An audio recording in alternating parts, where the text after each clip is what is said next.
When you segment your list, you can customize the communication with those on your list. When you personalize and customize, you build trust. When you build trust, you build sales. Welcome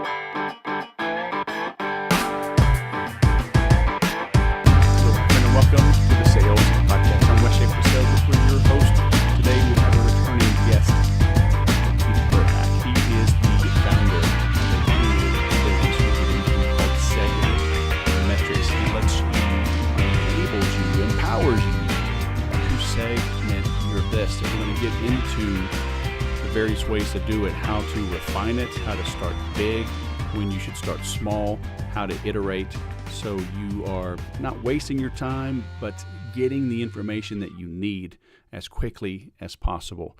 You know, that's one of the big things that has changed with digital marketing. Wanamaker, 100 years ago, he was the founder of Woolworth. You know, he said, I know that half of my marketing dollars are wasted. I just don't know which half. Well, with digital marketing today, you can know what's working and what isn't, and very quickly. I mean, with Google AdWords, with the analytics, with the Facebook metrics, everything, you know if people are clicking, if they're opting in.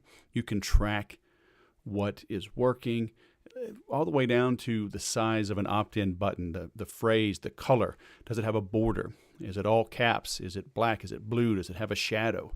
So now some of those things are obviously you're getting into the finer details. And in the beginning, that's probably too small of a detail. In the beginning, you got to go wide and then quickly narrow it down, though, to determine what works. But with the digital age, we can indeed know what works. And the more that you can customize your offering and tailor your messaging, the more likely you are to build trust with the recipients. And as you build trust, you're going to grow your sales. So that's what we're getting into. And you'll notice this is, I promise, the last time you hear my interview with that deep voice. I don't understand why people think that's my normal voice. I don't know. Maybe they like it. Maybe I should just switch to it. But I don't know. I've got my new microphone. I think I have a good setup here. Been tweaking some things with the gain and some other little thing. It's amazing what you can learn on YouTube. But tweaking some settings, working on some soundproofing, got some funny looking foam things on my desk and in front of the microphone. So I'll probably be customizing that next couple of episodes. But as long as it has a deep, rich sound, but not too deep, like you'll hear with Keith. But like I said, it's his second time on the show. He was on a couple years ago. So, I mean, a smart entrepreneur knows how to launch and run a business, knows how to drill down on the specifics. We get into, where are people clicking, how to quickly segment your list. This doesn't have to be super intricate. You can start at the very beginning with one simple question. At least it gives you more information than what you had. Okay, but the main thing is just don't throw one website up and just treat everybody the same. I always say, in my sales training, especially in the Make Every Sale course, that we as salespeople have to adjust how we sell to match how the prospect buys. That's our job as professional salespeople. So knowing what's working in your marketing by segmenting your list is vital. All right, that's why I'm having Keith on. So you're in for a treat. But as I mentioned, with the Make Every Sale program, it's easy to get lost in the weeds. It's easy to get stuck. It's easy to get down on yourself. As a salesperson, as an entrepreneur, it's easy to feel like you're a lone wolf, like it's you against the world. A lot of time spent, on the phone, in cars, traveling alone, and you feel like nobody can relate. The reality is we can all relate if we've been in sales. And as business owners, as a fellow business owner, I can relate as well to you. So where do you go to get the feedback and the input and brainstorming ideas, that's reliable, that's affordable? That's where the Make Every Sale program comes in. I mentioned the pre-done videos you can watch at any time, the workbook, the templates, all the things that I've used to grow my business, I give to you in this program. But the biggest thing, I think, is the private group. You can ask questions anytime, and the live interactive weekly calls with me and the other members. So come join us. All right, makeeverysale.com. Enroll and grow your sales. I guarantee. Now let's bring on our guest. Keith Perhac, all the way from Portland, Oregon. Welcome to the Sales Podcast, man. How the heck are you? Thanks for having me. I'm doing well. Doing well. So Glad to be here. You're coming back in segmentation. So Yes. you're the chief cook and bottle washer at segmental.io, correct? Mm-hmm. Yep. So you are, I don't know, you're either entrepreneur's worst nightmare or dream come true. One of the two. No middle ground. We're dreamers. We just kind of go by gut feel, man. And we just go make stuff happen. But now you make us like slow down and chop up data and see if we're just spinning our wheels, right? Right. I see it as kind of both, because you got to have the great ideas. You got to say, this is some crazy thing that we don't know if it's going to work and let's try it. But at the end, you have to be able to say, well, did it really work? We got more money, but was it because of what we did or something else? Right. And you got to have, and I think that's why a lot of entrepreneurs and a lot of people doing product sales, they always have someone else doing the data side, right? Because they got to keep their mind open and all the crazy crap that they can do to increase that marketing and to think like new strategies that other people haven't thought of that can increase that revenue, but they need someone else to keep them grounded and say, look, we tried this last time, it didn't work. You think it worked, but it really didn't. So, right. And that's kind of the role we play, is that tie back to earth and keeping you grounded into what's actually making you more money. Right. So your tool is, your platform is based on certain tools. And so we don't want to get in the weeds on that, because our listeners could be using 1,000 different platforms. Exactly. But we do want to talk about the power of segmenting the list, right? Because what was it? Wanamaker, said, I know 50% marketing dollars are wasted. I just don't know which 50%. Yep. Exactly. He was the founder of Woolworth, I think, so this was back in the 20s, 30s time frame. So, easily 100 years at least. And that dude was super rich, right? And I think he had $100 million, even, when that used to be real money. And so this has always been a problem business, right? Is knowing what is working and isn't. Right. So what are some fundamental things, right? Like you're very top of the page, accurate data you can trust. What should business owners, salespeople be measuring in the first place? There's a lot, and it really depends on where your business is. And I always look at things, as most of us do, I think, as a funnel, right?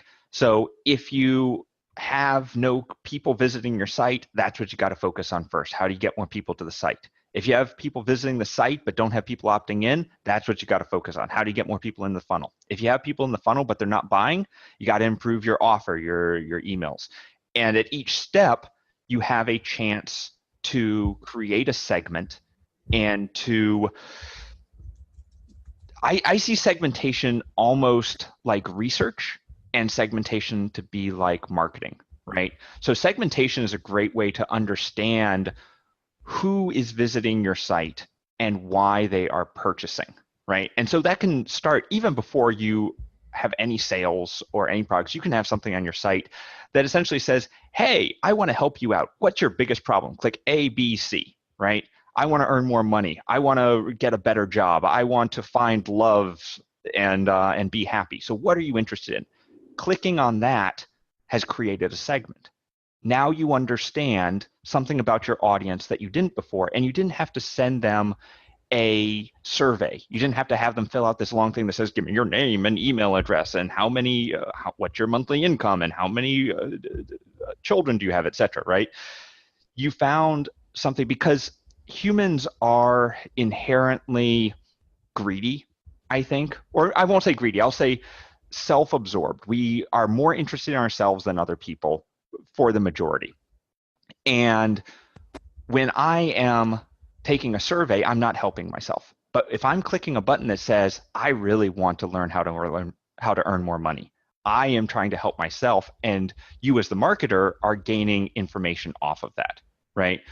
So to me, that is a powerful way to understand at a very natural level what people are looking for. There's this great story about they were doing customers feedback and stuff. Sony was back with the Walkman, and they had the focus groups, and they have all the Walkman with different colors, the black ones, the yellow ones, the green ones, etc. And like, which one do you like best? And everyone said the yellow one. Man, that yellow one looks good. And then on the way out, they were like, okay, you can take any of them, take a free Walkman. Everyone took the black one. So what people say is very different than what they do. And what segmentation strategies like this let you do is get past what people think they want and let you get understanding about what they really want. And then once you understand what they really want, you can then see, okay, so I have people that are asking for raises or want to earn money on the side or want to find true love. For my business, which of those are turning into the best customers, right? So now, not only do I understand my audience a little bit more, but now I've been able to understand which of my audience is going to be the most valuable for me as a marketer going forward. Go ahead. Yeah, let me ask you something, because I talk to people and I tell them, in business, I tell everybody, you don't have a traffic problem. You have a conversion problem, right? Because most people, rarely does anybody contact me and say, I need better conversions. Right. They say, I want sales, I want more traffic. Give me more traffic. I'm really good when I get in front of a person. I need more at bats. Like, salespeople, it's like your job is to get those at bats. But anyway, if we're talking about marketing, most people have crappy conversions, right? Poor headlines, poor messaging, different things are impacting the conversions. Would you have that statement? And then do you start there? Because based on what I'm understanding, with you're not necessarily helping them get more traffic. You're helping them understand the traffic with they the have. traffic. Yeah, exactly. Okay. And you had a guest on a little bit ago, Dan, who said something very similar. He said, it doesn't matter if having 100,000 person list, a 2 million person list, a 4 million person list doesn't matter if you don't have the right people on there. I see people with 10,000 or 20,000 person lists being able to outperform people with $1 million lists because those 10,000 people, those 20,000 people are the right people, right? They are segmented in. The marketer understands that list, and they know what they want because they've segmented them, and they're able to provide the right product to the right person at the right time. And when you go back to marketing, that's all sales and marketing is: right person, right product, right time. So what do you see people wrong? A lot.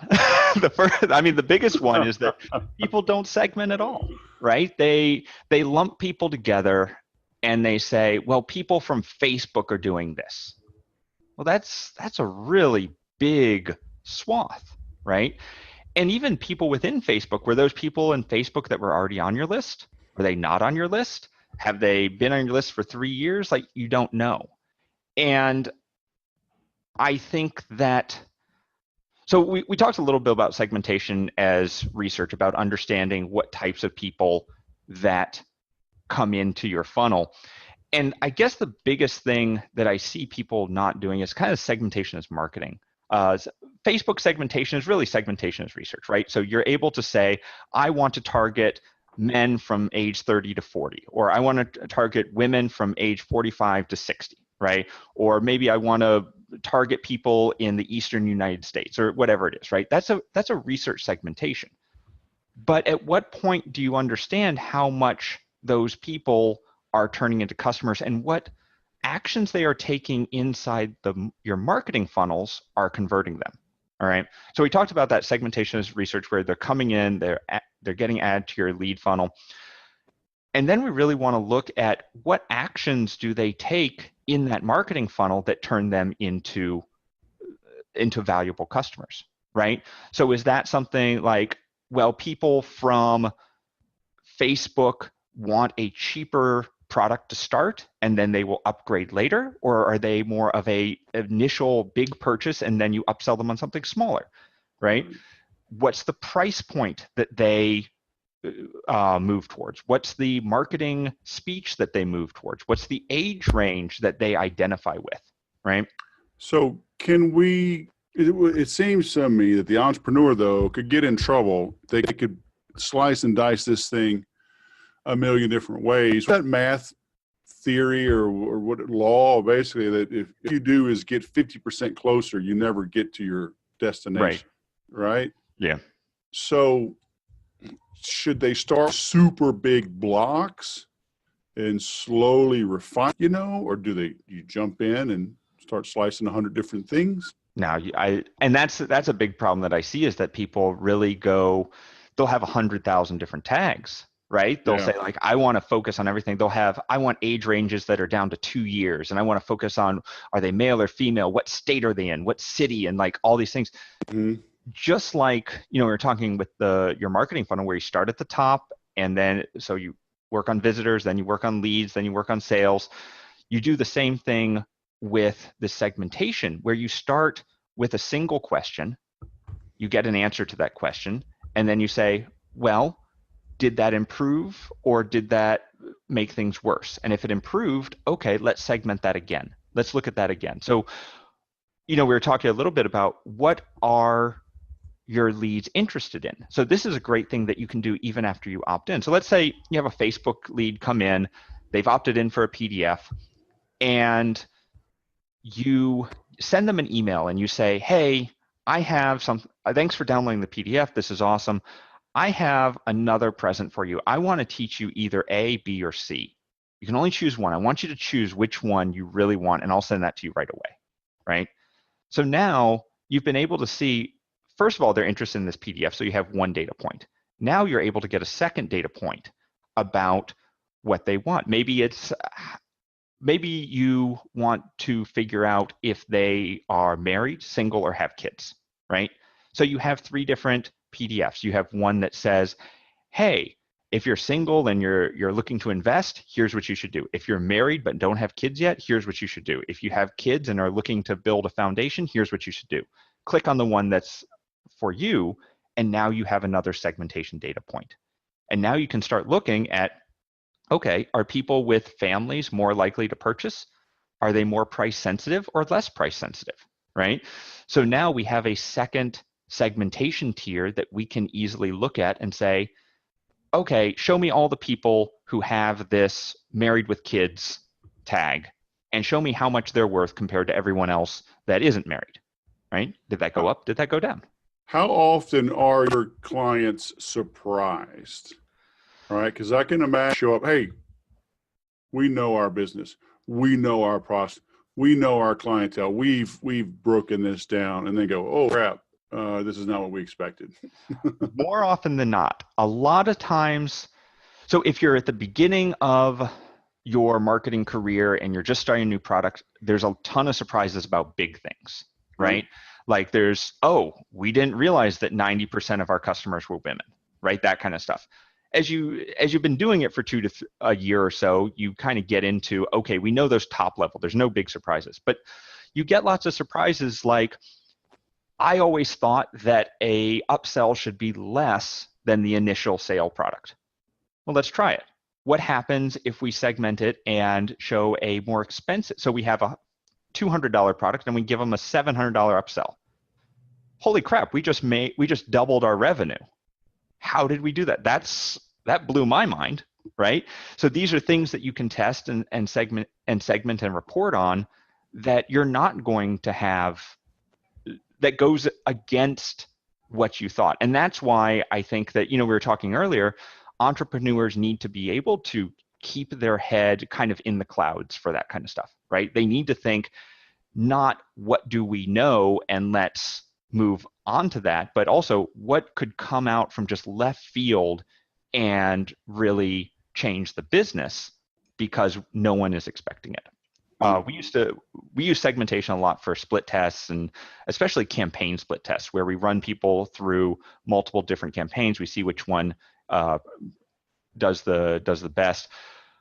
One of the things that we've always talked about when doing split testing is we always do, if we're doing 3 split tests, we do 2 that are solid, that they're like, these are things that we think will move the needle, and they are based on research, and these are safe bets. And then we always do 1 that's just completely out there. Like, what if we just have the entire email sequence be memes, right? Or it's all cat photos or something like that, right? Because you'll be surprised how much of the time that stands out and can actually increase revenue. The cat photo one is actually real. I had a client who was just like screwing around. He's like, I'm just going to put cat photos in all of these emails. And he's just like got the little hang in there cat and like a derpy cat and all this stuff. And people loved the emails. The response rate went through the roof. Sales increased. And it's like people liked this levity coming in to their conversation. Yeah, it's I always tell the story of, when I was learning how to play golf, man, golly, I was 24 years old, and I'm a big guy, 6'2", 230. Back then, I was lifting all kind of weights. I was really strong. And I'm learning golf, and they're like, well, the average for, hits a golf club, uses a 7-iron to hit a 150-yard shot. And I couldn't reach it. I couldn't reach the 150 yards with a 7-iron. And I was like, what's wrong with me? And I just got out of frustration. Like, I went to an 8-iron, right? And I said, well, I'm shorter. I better hit this really hard. And I kind of just blew the 150. Then I went down to a 9-iron. Well, it ends up, 9-iron, even a wedge is about right for me. Because I realized I'm 4 inches tall and, 60 pounds heavier than the average guy that they're talking about. So kind of like the cat videos, right? By going to an 8 and a pitching wedge to me was like hitting, throwing out cat videos and memes, but it worked, right? But I'm so stuck in the normal and average that it literally hindered me for a full year of frustration. Like, why can't I get there? Because in the back of my brain, I had too much club. So I would try to baby it instead of using the proper club fully. Right. But it sounds like in business that it sounds like that hinders aspects of our lives, right? Even marketing. And I think it's important to do the incremental and to try the incremental. But it's also, like you said, you have to take one outlier. Yeah. It's why a lot of us became entrepreneurs in the first place. Like, we could have done the safe job at a safe company and gotten a salary and clocked our days every 9 to 5, but we decided we want to swing for the fences. And sometimes in our business, sometimes we have to take that incremental step, and sometimes we have to swing for the fences. Yeah. So it's applied to just everything. Voicemail messages. Should I, every 3rd or 5th post on LinkedIn, should it be a cat? Right. Exactly. And it's interesting. You mentioned the voicemail thing. We've stuck this onto webinar sequences all the time. And we say, okay, here's people who opt in for webinars. How much is someone who attends the webinar worth versus someone who doesn't? How much is it worth if someone gives us their email address to give them an SMS message saying, hey, by the way, we're going to have this thing? How much is that worth compared to someone who just attends the webinar? How much is it worth if someone watches the replay? How much is it worth if the webinar is at 2 p.m. versus 4 p.m., right? What's our conversion rate? These are all places where we can test and segment and understand more about our audience and what in that marketing funnel causes people to purchase. Because at the end of the day, as marketers, that's what we're looking for. What is it that people on our list respond to? And what can we do to make them convert more and turn them into better customers? Right. How do you keep being overwhelming, though? Because I know, the typical entrepreneur, even this, I get excited about this for about 3 minutes. And then it's just like plugging this into Infusionsoft and it's horrible. And creating tags and workflows and if-then decision diamonds. And I was like, holy crap, I just want to sell something. Right. But I do know about myself. I got to give that to somebody, Yeah. you And know. I think that, I mean, that's one thing that I've learned with business is that the things that you don't enjoy, you aren't good at, and that are just a slog, there's people who love doing that. There's people who love organizing campaigns. There are people who love managing tags. There are people who love doing support emails, right? And I'm not one of them, but there's Oh, definitely, whatever. People that aren't, if you're just listening to this, go look at the video. I mean, Keith, he's got the button shirt, he's got the pocket protector. He's got a roll of tape on his glasses. I do. This guy, I mean, he probably a slide ruler and loves it. Come on. I don't like customer support, but I love these numbers. These numbers, and then, I mean, this is why, and this is actually why we built this software. So I was doing analytics and marketing stuff for bunches of marketers for a number of years, and they always needed the numbers. Pulling them out of Infusionsoft was the worst thing on the planet. I mean, it takes 3 to 5 hours to pull a good report. You have to put them all into Excel, do pivot tables, and my partner and I were looking, and it's like, we got to do this faster. Like, there's just no way we can keep doing this. And so we did this, and we were like, well, it's all in there. So can we just pull the data in and say, okay, show me everyone with this tag? And like 2 seconds later, you have an answer. And then it's like, well, how much money did they spend? 2 seconds later, you have an answer. Right. And that's what I think is so exciting for me about this, is that I always hated pulling the data because it's time consuming. I like looking at the data. Right. But if we're knowing the data, exactly. So you were saying you hate setting this stuff up. It's a pain, especially for people who are not into the numbers. What we kind of do, and what I think is the benefit of Segmetrics, is having someone where you just set up the campaign. You don't have to set up the tags that cause them to report on this or do this. All you say is, okay, anyone who, I'm going to send them an email with the replay. I'm just going to tag anyone who clicks on that replay link. That's super easy to do. Like, it takes 4 seconds. You had a marketing idea. You put that into place, and then Segmetrics, or the analytics guy, or whoever that is able to report on that, right? Because it's already slurping in all that data. So you had an idea, and you were able to implement it, and then afterwards, you're able to just report on it without having to pull all this data, and without having to be an analytics guy and have to worry that, oh man, did I add these 2 numbers wrong, or did I export the wrong data from Infusionsoft or whatever, right? What's like a crazy case study I'm sure somebody was probably just sitting on piles of money. They just go to segment and test and send another offer. So the 2 that come to mind, so one was the one where we did a upsell that was more expensive than the original product. And that was it to $700? It was more than that. Kind of NDA'd, so I don't want to give out too much, but it was a significant increase. It was more than 5x the price. Sure. And sales went down. So the number of products that we sold on that upsell went down, but it's 5x the price. So the amount of revenue is just going through the roof. The other one that we did that I thought was really interesting was that we had gotten published in a large, like kind of a Huffington Post level post, right? And we had people coming into this landing page. I think we got 80,000 people in 4 hours. And so they were split testing this thing left, right, and forward. They were like, every 10 minutes, they were trying a new split test to get more people in, et cetera, et cetera. And it had taken them a long time to hook up this deal with the publication.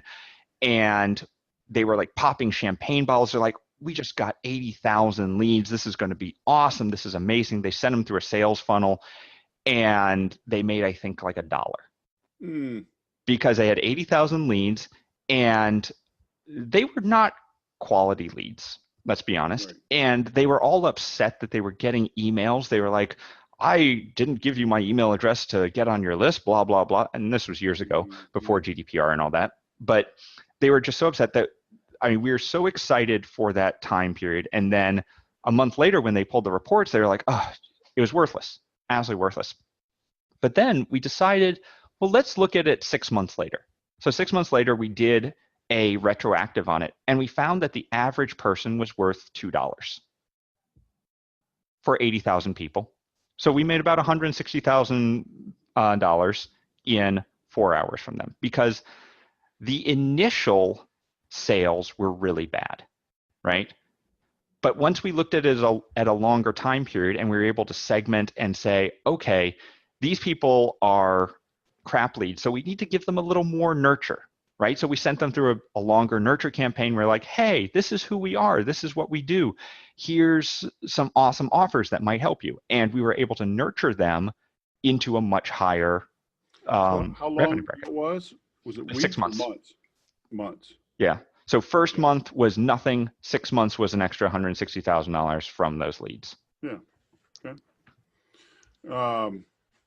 Better than poking an eye with a sharp stick, right? Yeah. But if you're counting on $100,000 in a 2-week launch, Right. it takes 6 months to get 160. I mean, they may still be considering that a failure, at least in the short term. Right. You could be sweating it, right, until that happens, and you get that longer term view, of what your list is really worth. Mm-hmm. And that's something we see a lot with Facebook ads because what's really important to see is how long does it take until a Facebook ad pays for the ad, right? So your cost per acquisition, but what's your return on investment and how long does it take, right? Are you able to get return on investment in 7 days, in 14 days, in a month? How long does someone from Facebook need to have that nurturing campaign before they're willing to give you money?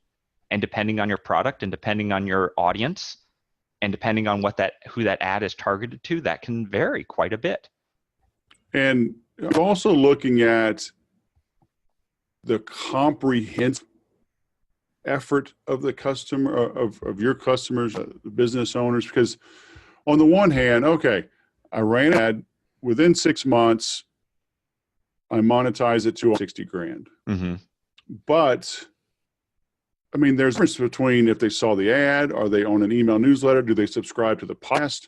Am I a regular blogger? Am I active in a LinkedIn group for that segment? And maybe, along those 6 months, they saw, 287 postings of me Mm-hmm. that monetize this versus somebody that just clicked the ad and maybe was retargeted. Right. So can you help?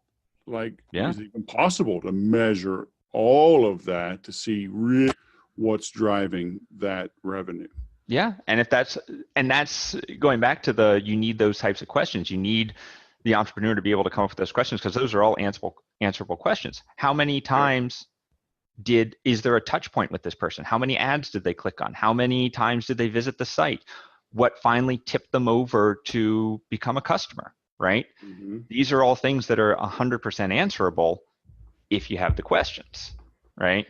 And that's if you have the questions and the software. Right. You also need the software, but that's what we provide, right? So I consider that part a kind of solved box. So you can look that comprehensively at everything and help them. Okay.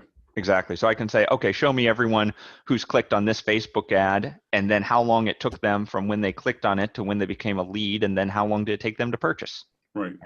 And how much revenue did they generate over how many days? So everyone from Facebook on the 5th day, how much revenue do I generate per person? Right. Yeah, that's typical entrepreneur is not going to do all this because I mean the argument it could be made. I mean you can sit around and major in the minors, right, and never get it. What's that theorem? I'm trying to look it up on another screen. That math. The half. Theorem. Yeah. Yeah. I'll look it up. So, all right. I look concept of testing things like higher prices on the upsell, testing something totally radical, right? Like with the meme. So basically test A, B, C, and then Z641-5, right? Mm-hmm. I mean, it's basically what you're saying. Yeah, go down. Yeah. And it's always things like, it doesn't even have to be that detailed. It can also be things like, okay, I have 4 emails that people click on during my sales cycle or during my sales, my open cart. which of them brings me the most money? Which of them Right. gets clicked on the most? Which of them brings me in the most money? Which one has the most upsells? Which one's the most convincing? Things like that. Or even if you have multiple products, which I hope at some point everyone does, people who buy product A, what else do they buy? Right. Are people who buy product A more likely to buy product B or C? Which one should I market them to next? Right? And being able to understand what gets you the most money. And that's why I like psychmetrics, because everything's tied back to that lead value. So I can have any questions like, okay, people who click this email, are they worth more or less than people who don't click it? Right. Or I have 2 emails, which one's worth more money to me? And it makes me very quickly be able to see what is the dollar value of any action I'm doing in my marketing. Should there always be a test? Should I split test every email? How crazy should we get? Should I be split test? I send an email and click here in red, or one click here in green, or click here with a yellow box? I mean, no, so here's the thing about split testing, is that because of you want a big enough difference between the tests to make sure that you are sure that the result is accurate, right? And so doing lots of small tests, especially if you don't have a list of 200, 500,000 people, you're never going to get an answer, right? When I talk about split tests, I talk about testing ideas, right? So I'm not testing like, is this button blue and this button's red? I'm talking about, I have a 14-day funnel and I wonder, can I get the same amount of money in half the time if I do a 7-day funnel? All right, let's split test that, right? Big changes.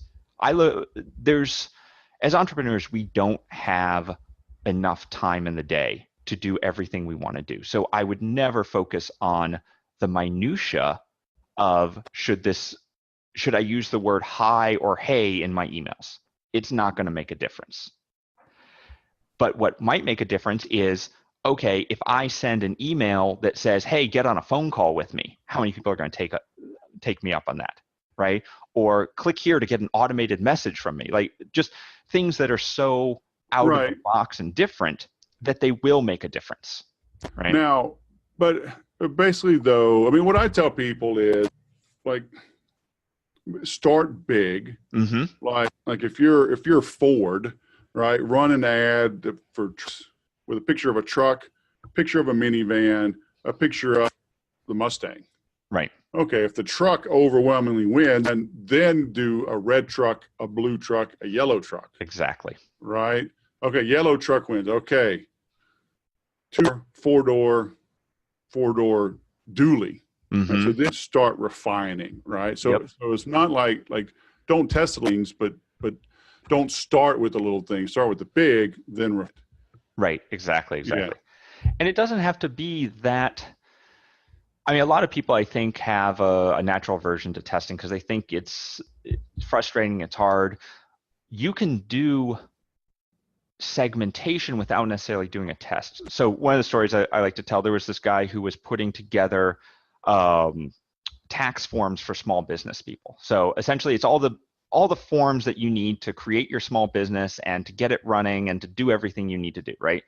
And his sales weren't great. So he had the great idea of, well, what if I segment them down? So now I have all the forms you need if you are a designer, all the forms you need if you are a dentist, all the forms you need if you are a freelance programmer.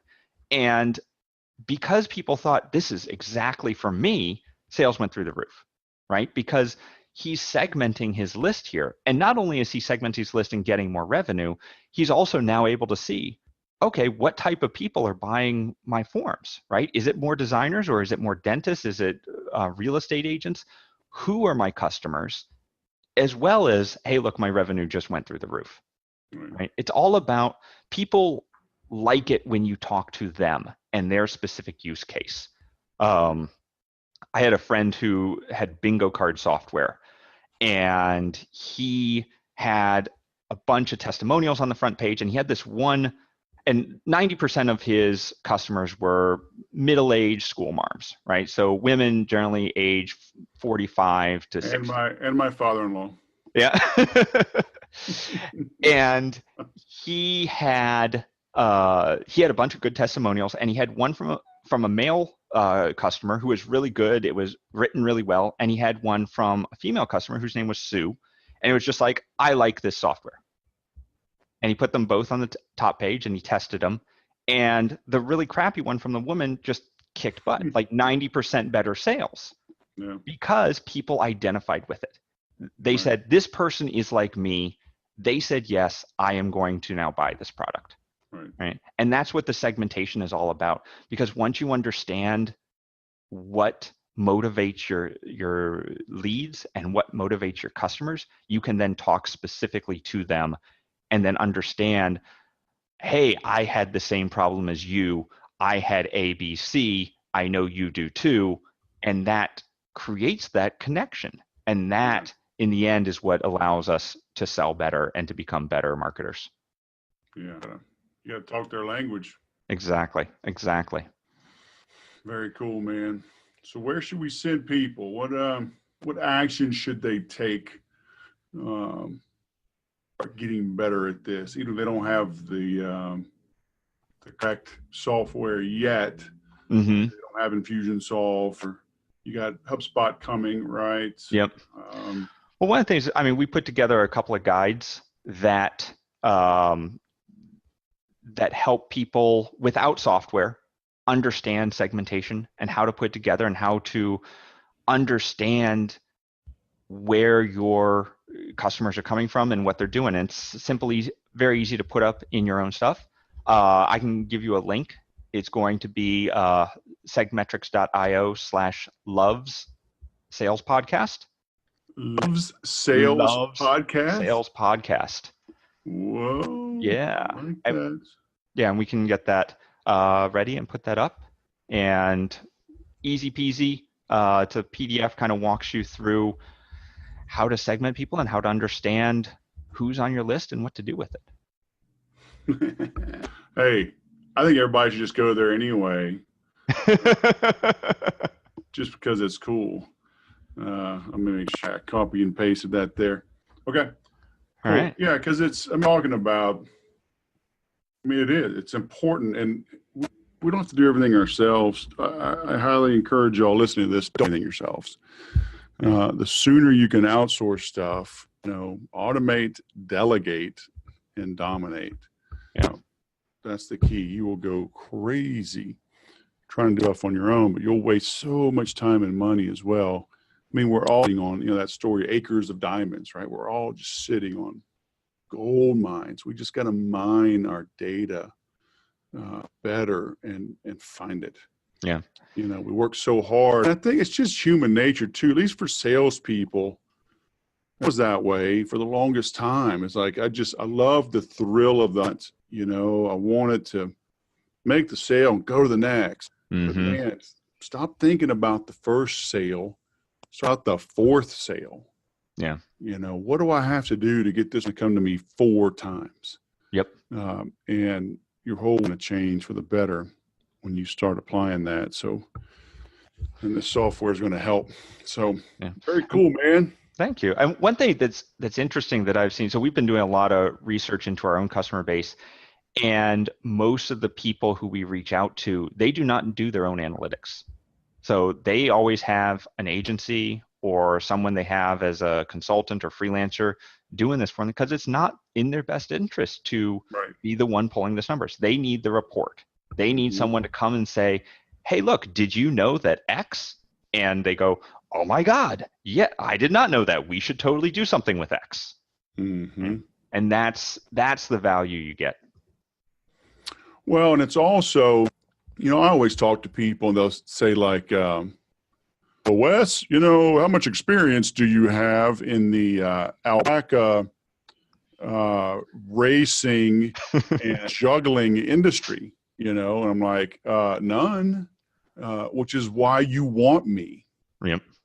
You want an outsider with no sacred cows to come in and question everything, turn over every stone, because it's that curse of knowledge. We're close to our own business and everything else. Mm-hmm. And we just, our assumptions and whatnot, just, and we just overlook things that are valuable. They're right in front of us. So find even an outsider, maybe even preferably an outsider, to come in and really shake your world.